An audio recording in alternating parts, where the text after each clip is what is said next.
Magandang araw ng Biyernes po mga bayang karerista. Magbibigay na po tayo ng tip, giya at impormasyon para sa araw na to, January 9, 2026. Tara!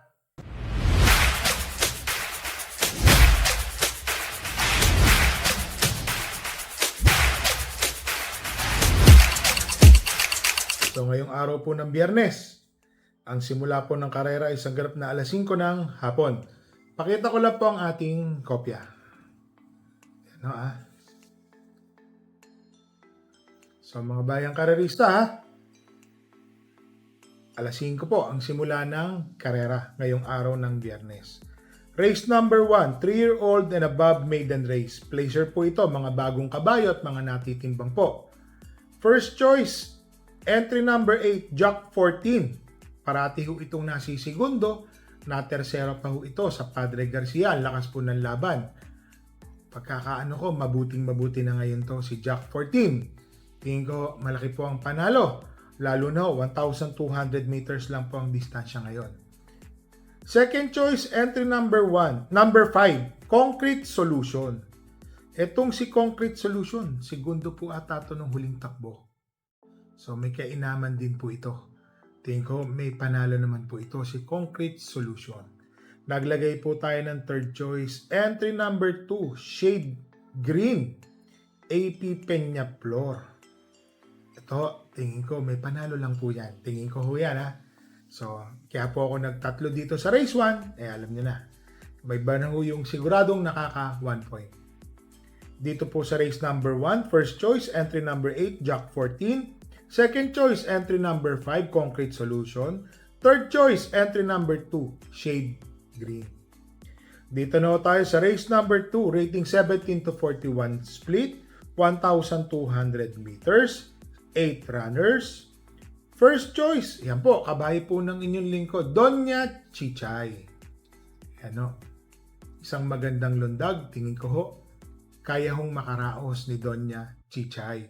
Medyo lumakas lang po yung laban niya, pero gusto ko po yung numero niya nasa labas. Doña Chichay, 1,200. Tingin ko may panalo naman po tayo dyan. First choice. Excuse me po. Second choice, entry number 5, Ladybug Red. Ito pong si Ladybug Red, mga bayang karerista. Tinalo po siya ni Doña Chichay. Sa kabilang pista po yan, sa Padre Garcia, sa Philippine Jockey Club. So ngayon po, dito po sila maglalaban. Nagkatagpo po ulit. Dito po sa Metro Turf Club. Tingin ko, magaling po yan, si Ladybug Red dito. Second choice. So dito po sa race number 2, first choice, entry number 8, Doña Chichay. Second choice, entry number 5, Ladybug Red. Dito na tayo sa race number 3, rating 17 to 41 split, 8 runners, 1,200 meters. First choice, medyo dihado po ako. Entry number 5, Umaapoy. Kursonada po natin yan. Tingin ko malaki po ang panalo ni Umaapoy, mga bayang karerista Nilagay ko po siyang first choice. Second choice, entry number 8, Lake Apo. Pati Dilemma po ang sasakay. Baka makinabang po sila habang nagkakaroon po ng habulan sa unahan. Marami po kasi ditong matulin. Kaya po ako nag-Lake Apo as second choice. Third choice, entry number 3, Come Back Stronger. Ito po, mainam po yung pagkakapanalo nung nakaraan ni Come Back Stronger. Tingin ko may panalo pa rin po yan ngayon, si Come Back Stronger. Ilang masyadong maraming matulin. Kagaya po ni Tokyo Rumba, Destiny, West of the East. Yan po, mga matutulin sa unahan po yan. Nasa unahan po yan, tatlo na yan. So ito po mga pinili po natin, yung mga nakasunod po yan. Pagandahan po ng pwestuhan yan. So dito po sa race number 3, first choice, entry number 5, Umaapoy. Second choice, entry number 8, Lake Apo. Third choice, entry number 3, Come Back Stronger. Dito na tayo sa race number 4, rating 57 to 70, 1,200 meters, 7 runners. First choice, entry number 5, Perfect Shot. Yan Pag-aari po ni Boss Juicy Villa yan. Tingin ko malaki po ang panalo ni Perfect Shot. Para sa akin, baka siya na po yung isa sa magdala ng marcha May katulinan din po itong kabayo na to. Tingin ko malaki po ang panalo. Second choice, entry number 6, Madam Mayhem. Kung mapapansin nyo po consistent po si Madam Mayhem na in the money, nanalo, nasig segundo, tersero, always in the money po yan. Tingin ko may panalo po si Madam Mayhem. Nilagay ko pong third choice, entry number 1, Hey Jojo. Numero 1. Siya po. Ito kasi si Hey Jojo, nag-uuno 24 din po kasi ito sa 1,400 meters. Tingin ko may panalo rin po yan, si Hey Jojo. So dito po sa race number 4, first choice, entry number 5, Perfect Shot. Second choice, entry number 6, Madam Mayhem. Third choice, entry number 1, Hey Jojo. Dito na tayo sa race number 5, rating 42 to 56 split, 1,200 meters, 7 runners. First choice, entry number 4, Trump Peter. Yan minus 3 kilograms apprentice. RC Simasio ang sasakay. Tingin ko malaki po ang panalo, lalo na si Trump Peter, consistent na 1.25 ang kanyang tinatapos sa 1,400. Tingin ko malaki po ang panalo ni Trump Peter, first choice. Second choice, entry number 3, This Old Heart of Mine, RM Garcia. Ito pong si This Old Heart of Mine, kung mapapansin natin, malalakas din po ang nakakalaban niyan. Tingin ko ngayon medyo bumaba ng konti yung nakalaban niya. Tingin ko may panalo na po ito, si This Old Heart of Mine. So dito sa race number 5, first choice, entry number 4, Trump Peter. Second choice, entry number 3, This Old Heart of Mine. Dito na tayo sa race number 6, rating 17 to 41 split, 1,200 meters, 8 runners. Ito po, para sa akin po, gusto ko po ito, babang-baba po ako sa laban. Sosolohin ko po ito, entry number 7, Work from Home. Parating hong nandoon niya si Work from Home. 2 beses po tumakbo yan sa Padre Garcia, tersero, nandoon po nandoon. Tingin ko ngayon dito, malaki po ang panalo ni Work from Home. Para sa akin po kung gusto niyo po magdagdag, nasa sa inyo po yan. Ako, nakikita ko kasi dito, angat na po siya sa laban. Entry number 7, Work from Home, solo ko po yan, 1 for the day ko po. So dito po sa race number 6, entry number 7, Work from Home, solo po, 1 for the day ko po yan.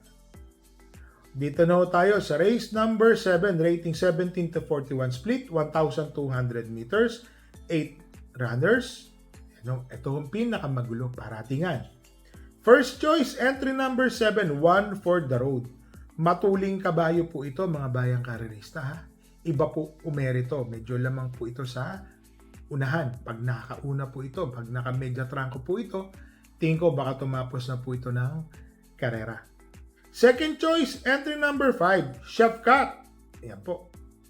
Sasakyan ni Albert the Buenas Serios. Bakit to? Parati na po nagpapanalo si Albert Serios.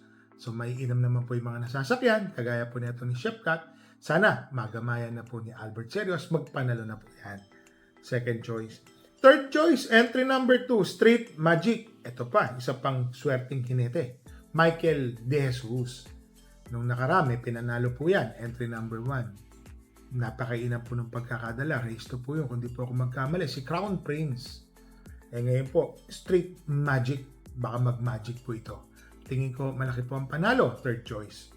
So dito po sa race number 7, first choice, entry number 7, 1 for the road. Second choice, entry number 5, Chef Cat. Third choice, entry number 2, Street Magic. May mga nagtatanong po sa akin, ano ang nangyari kay Super Mega Outstanding na talo? Yung pong entry number 8, race number 6. So sabi ko, sinagot ko, limping po siya parang grade 4 lameness, kung di po ako magkamali. Na-flash naman sa TV. Akala nung mga ibang tao biyahe kasi tumapos pa ng karera yung kabayo. Si Red Bell, maybe something bell yun Rocking Bell. Sa totoo lang po, isa rin po ako sa natalo dun mga bayang karerista. Kala ko makakabawi ng pang-forecast o double, yun po yung last double. Talagang ganun po. Kagaya nun, malamang may nakaapak po siya, may naapakan. Talagang disgrasya, may buhay po yan. So sa mga masasamang loob, akala po nila is biyahe si kabayo, si ganito, si Rocking Bell. tinanong ko rin naman sa trainer natin, anong nangyari, Boss Jess? Nagka-problema sa paa. Yun lang po ang sinabi niya. Which is naka-flash naman yun. So ayan, nasagot ko rin po yung mga tanong nyo. Pero sa totoo lang, talagang kahit anong gawin natin, syempre 900,000 plus ang binenta sa double, iisipin ng mga ibang bayang karalista na ganun po, na natalo. Pero sa totoo lang, may nangyari. Grade 4 o grade 3 lameness. Aksidente po yun, mga bayang karalista. So mga bayang karalista, bet small, win big, bet big, lose big. Magdala po tayo ng payong at tubig na mainom po. So mga bayang karalista, i-recap ko lang bago po tayo magsara. May takbo po tayo, si Doña Chichay. Labas po yan, sana po manalo po. So happy racing po sa inyo lahat and stay safe po.